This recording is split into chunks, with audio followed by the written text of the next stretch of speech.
Like, okay, let's get your nutrition dialed in. Let's cut your calories back a little bit, but you keep showing up and doing CrossFit, and you're going to lose weight. We have people here that want to be competitive, and it's like we take our class workouts and they do them. Our class workouts are set up in a way that it really doesn't matter if you are a competitive athlete or you're my 80-year-old grandmother who comes in, by the way, and still does the same thing. It doesn't matter. Like that was my intention, was to set up like kind of what the heart of CrossFit was here. And I think a lot of gyms are missing that. They kind of just do, they put their workouts at this kind of in between level or even lower level of like, we don't want to scare anybody off. We don't want to intimidate everybody. And my mindset was like, no, screw that. No, like I want it to be hard. I want it to be challenging. And guess what? You can modify and you can scale things to fit people, but I don't want to leave somebody out because they're good.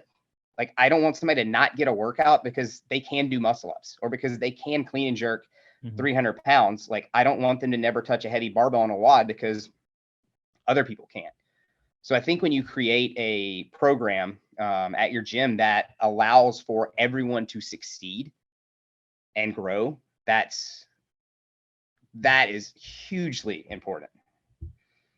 Yeah. And so when you say that, for those that are listening to this that don't know, usually CrossFit, you've got your RX, you've got your scaled, and you got your RX plus. I mean, with MAD, do you follow that same type of thing? RX across the board is difficult for the majority. Like, how are you programming for, like, what percentage? Because I know that every gym does this different, and every program that people grab from some other state and plug into their stuff also does it different.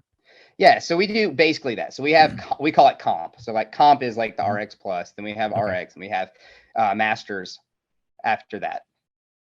And so in my head, what I'm doing is looking at our particular athletes. So I'm looking at our quarterfinal athletes.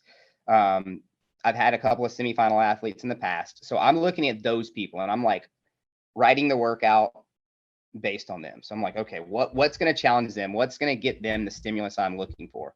Okay, now let's look at the other, like the upper 50% of the gym, like that can RX the workouts.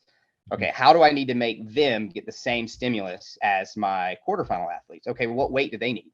Do they need to do less pull-ups than they other people were doing? Do they need to do less muscle-ups? Do I need to change the movement altogether? And then I go down to the masters, and I've got probably 10 or so masters athletes that in my head, I'm thinking of, okay, now how do I get those guys to be doing the same stimulus as the RX and the comp guys? I'm thinking, so how do I get that? And I think the great thing about having those three levels is it really gives people somewhere to fit in versus like old school CrossFit was like, here's just RX. And you can RX up if you want to, or you can scale, and it just gave, I think giving more options, is good there because it just allows people to feel a little bit more. And you have people, it's cool. They come in and they like, I have some of my masters guys. They're like, hey, I can RX and get the stimulus today. And they do that. Or I have guys that are RXers and they come in every once in a while. Like I've got a guy that's super freaking strong. He's an RX guy for sure, but he is like top level strength. Like I think he has a 340 clean. He's a really strong dude. So he's got an RX athlete with a 340 clean that's not competitive. That's pretty strong. So he's a big guy, and so his gymnastics and motor aren't the greatest. So, and he'll admit that. He knows. But top end on the strength though.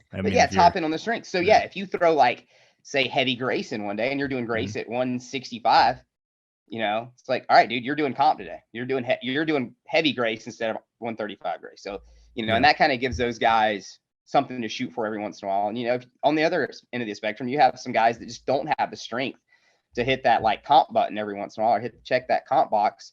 But like you throw a heavy high skill gymnastic or something like that, and they're like, oh man, like I can do comp today.